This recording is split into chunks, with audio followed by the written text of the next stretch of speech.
Welcome to Subconscious Conversations, where we take a look into the intricate world of the subconscious mind and how to heal the body, mind, heart, and spirit through its wisdom and guidance. Hello, everyone. Thanks for joining me today. It's December 30th, so New Year's is right around the corner, so that's going to be my focus for today's episode. As we all know, many people celebrate with vigor for New Year's and make all sorts of New Year's resolutions. It's almost as if it's one last debaucherous act before suddenly starting a new life of purity tomorrow. I've honestly never really subscribed much to New Year's resolutions myself. Most of the time they're just drastic changes that aren't realistically very likely to actually succeed. So I prefer to focus on my improvement goals on more of a daily basis rather than a yearly basis. I tend to be a little hard on myself when I don't accomplish the things I want to accomplish, and I know I'm not the only person like that. So even my daily to-do lists are a little fraught with pressure and disappointment because I'll write a list of 16 things on it and I'll only complete 3. But when I try to do yearly resolutions, it tends to be even harder to stay focused and keep pushing forward towards that goal because it's harder for me to do it in manageable increments. New Year's resolutions for me tend to be a little bit more lofty of goals than, say, daily goals would be, and it makes it harder to accomplish. But I think it's really important for people to continually strive for improvement. So if yearly resolutions help you do that, then great. That's awesome. I've been trying to get a little bit more into New Year's, I'm not going to say resolutions, I'm going to say goal setting, New Year's goal setting. But I try to be more broad about it. I'll use some classic resolutions for this example rather than saying, I'm going to lose this many pounds by this date, or I'm going to quit doing this thing, or I'm going to start doing this thing. I'll say, I'm going to start taking better care of myself whenever I can, in whatever way feels right at the moment. Now, to me, that feels a lot more manageable because I'm not putting strict parameters on myself. I'm being more fluid within my goals, so it doesn't feel so stifling and intimidating. And some people need that pressure to push them towards success, and if that works for you, great. That's awesome. But for me, most of the time, that pressure just frazzles me and burns me out. So the more flexible I can be with myself in the way that I accomplish my goals, the better.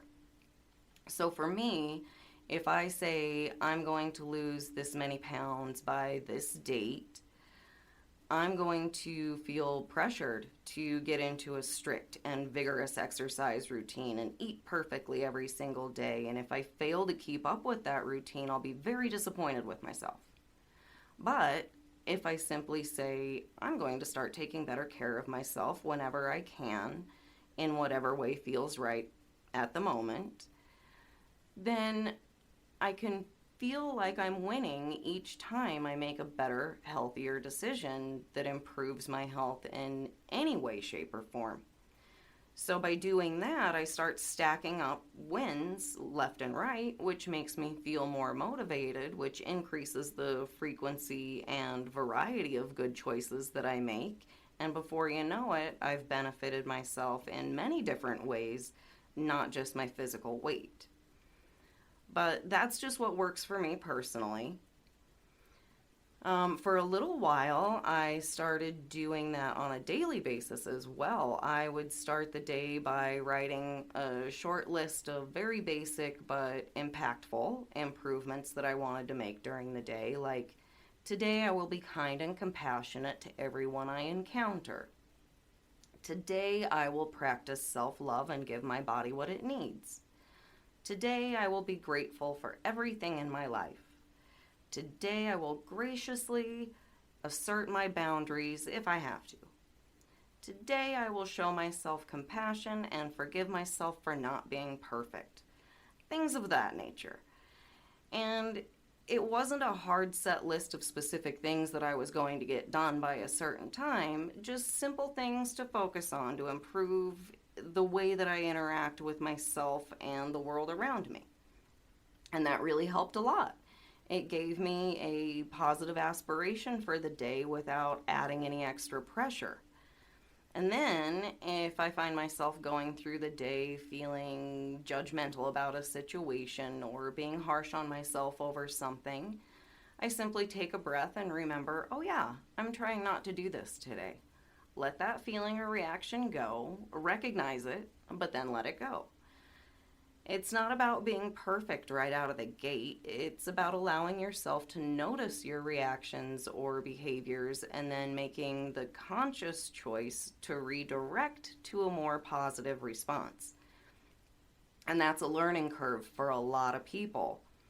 But little by little, you get better and better at it, and you start just naturally responding in much more loving and balanced ways to every situation in your life. And that makes you a happier person, which makes people around you happier, and then they spread that happiness and so forth.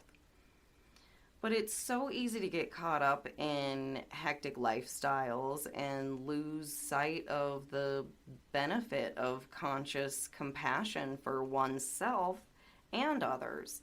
You know, we get so caught up in the daily responsibilities and the struggle to keep up with demands that we forget to hold the door open and give a warm smile.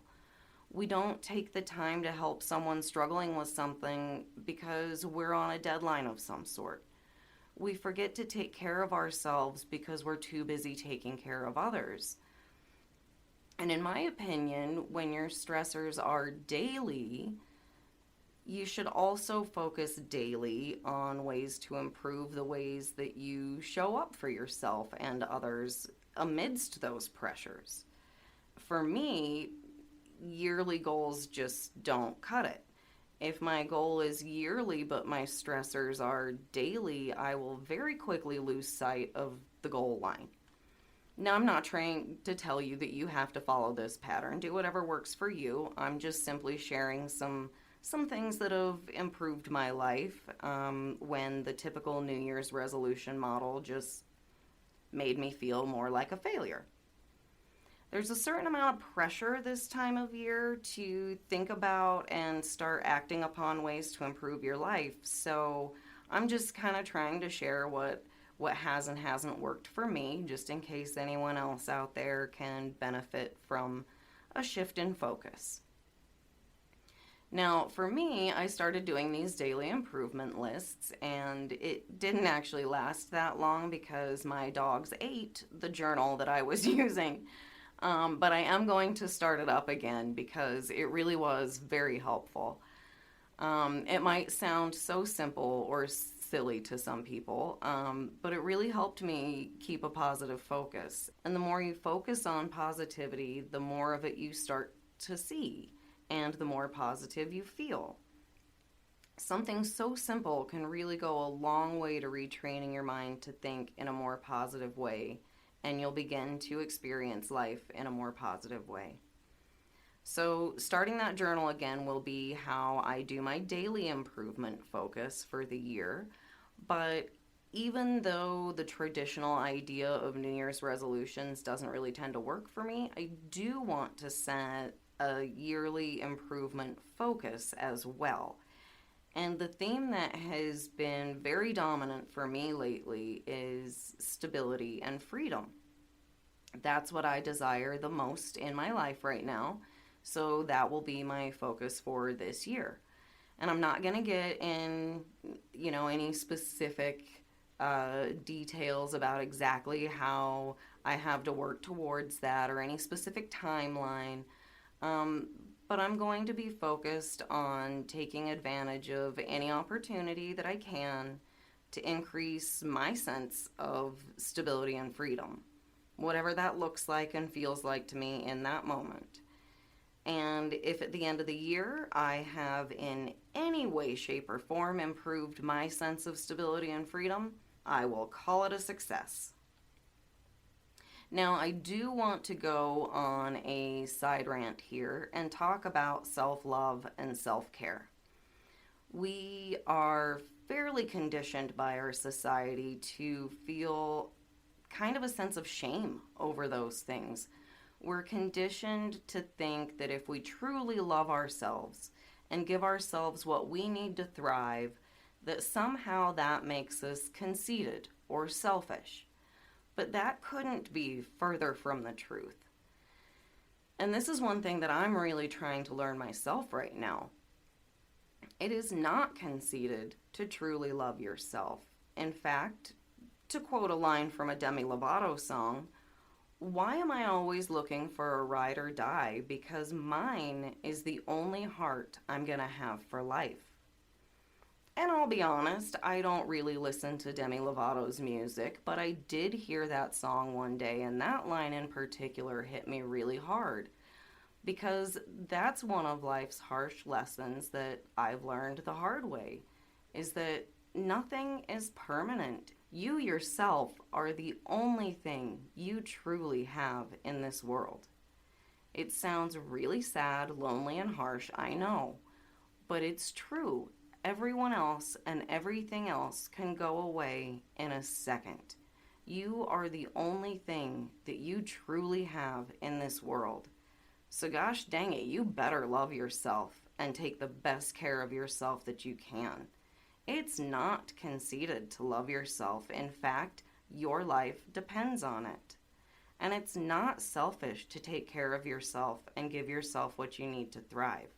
In fact, your life depends on it. We've all heard the phrase, you can't give from an empty cup, but it's absolutely 100% accurate and true. If you've ever suffered any form of burnout, you know what it feels like to be depleted and still be expected to give more. It doesn't work. You might be able to sustain life like that for a period of time, but it erodes your soul, in my opinion, and it definitely erodes your body in horrible ways. The human body wasn't designed to perform when depleted. It can't do it. It needs to be given certain things in order to keep functioning. And if you keep depleting yourself to endlessly give to others, your body, your heart, your mind, and your spirit will eventually give up. You have to take care of yourself in all aspects in order to be able to give to others. You might be able to physically keep up with the demands of work and shuffling your kids to different events or taking care of any number of whatever you have going on in your life. But if you're so exhausted that you aren't mentally and or emotionally present for your children, your spouse, your job, your pets, your whatever, then you're not being that great of a benefit. You need to give yourself what you require in order to thrive so that you can fully give attention and energy to those people, places, and things that matter most to you. And I'm not in any way saying that you should go out and do anything and everything that makes you feel good regardless of how it affects others. That's a totally different mindset, and that is selfish and it is harmful to others. But if you truly care about other people, animals, places, things, then you better make sure that you're doing what you can to take care of yourself so that you can be there for them in a meaningful way, not just as an empty shell. One of the ways that I've found that has helped me really start to care for myself a little bit better in every aspect is simply to have the daily intention of treating myself kindly. Of course, that also includes a lot of work to clear out all the past traumas driving my negative patterns and negative self-talk. But on top of clearing out all that trauma, that additional layer of being focused on being kinder to myself on top of it really helps me double down on the effort. And daily affirmations and daily intentions might sound a little silly to some people, but like I said before, it's a really good way to start reprogramming your mind to focus on positivity rather than negativity. And that's because, if you remember from past episodes, The conscious mind and the subconscious mind are constantly in tandem.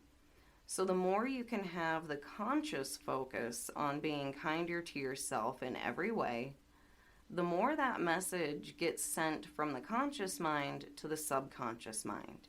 And over time, the subconscious mind starts to see the positive patterns as the new program and starts letting go of the old, now outdated program of the negative patterns. The subconscious mind is very heavily driven to pattern recognition. So the subtle, gentle, but frequent new pattern of being kinder to yourself starts to override the old pattern of being overly critical and harsh to yourself.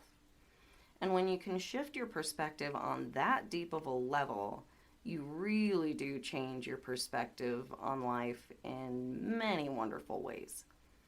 So, I hope you all have a wonderful New Year's celebration, however you like to enjoy that. But equally, I hope you all remember to be safe, treat yourself kindly, and try not to overburden yourself with drastic yearly pressures. Thank you so much for joining me today, and I hope to see you next episode. See ya! If you would like to set up a session with me to experience this work for yourself, please go to springseedwellness.com. If you would like to find a practitioner in your local area, please go to discoverhealing.com.